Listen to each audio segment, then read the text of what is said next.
Kapamilya teleserye na Can't Buy Me Love, bakit natanggal sa top 10 TV shows sa Netflix? Ang pahayag, alamin!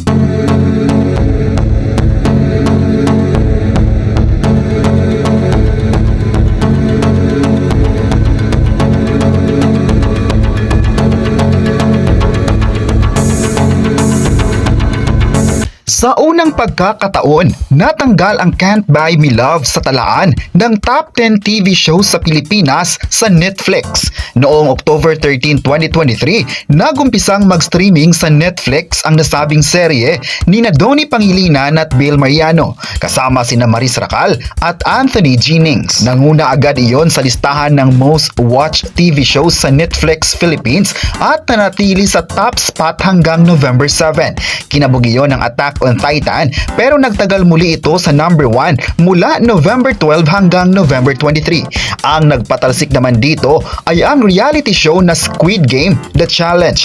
Mula noon na hindi na ito nakabalik sa number 1 pero nananatili pa rin sa top 10. Nagsisiso ang ranking nito. Ang TV shows na sumunod na nag number 1 sa Netflix ay ang Replacing Chief Chico, Yu Yu Hakusho at marami pang iba. May isang Pinoy TV show pa rin nakasali sa listahan, ang comedy special ni Reed Oliero na Mabuhay is Alive. Number 6 ito ngayong March 16. Kahapon March 15 ay streaming na sa Netflix ang Royal Blood serye ni Dingdong Dantes. Pupwesto kaya ito sa top 10. Hanggang Mayo pa ang streaming ng Don Bell serye na Can't Buy Me Love. Kaya marami pa itong chances na bumalik sa top 10. Samantala, 3 pelikulang Pinoy ang nasa talaan ng top 10 movies ng Netflix Philippines ngayon. In fairness daw sa Can't Buy Me Love, talagang pinapanatili nila ang magandang quality ng teleserye na ina-approve ng Netflix bago maipalabas. In fact, at least 2 weeks ang advance nila sa mga episodes na tinitape.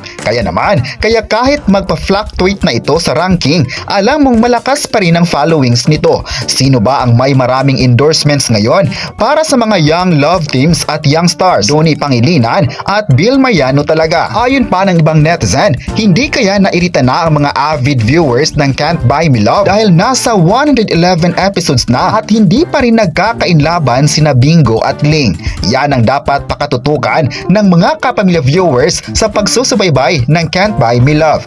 Ayon pa ng mga netizens, excited sila sa mga panibagong episodes pa at kahit ito man ang rankings ng Can't Buy Me Love sa Netflix ay papanoorin pa rin nila dahil paborito ito ng sambayanang Pilipino. Aasahan na lang ang mga susunod pang pasabog ng naturang kapamilya serye. Ayon pa ng isang kapamilya, proud daw sila sa kakayahan ng ABS-CBN na nakapagbuo pa rin ng high caliber contents na naipalabas sa Netflix Philippines. Kayo, ano ang masabi nyo na natanggal ang Can't Buy Me Love sa top 10 TV shows ng Netflix Philippines? I-comment na kung pinapanood nyo rin ba ito at huwag kalimutang isubscribe ang ating YouTube channel.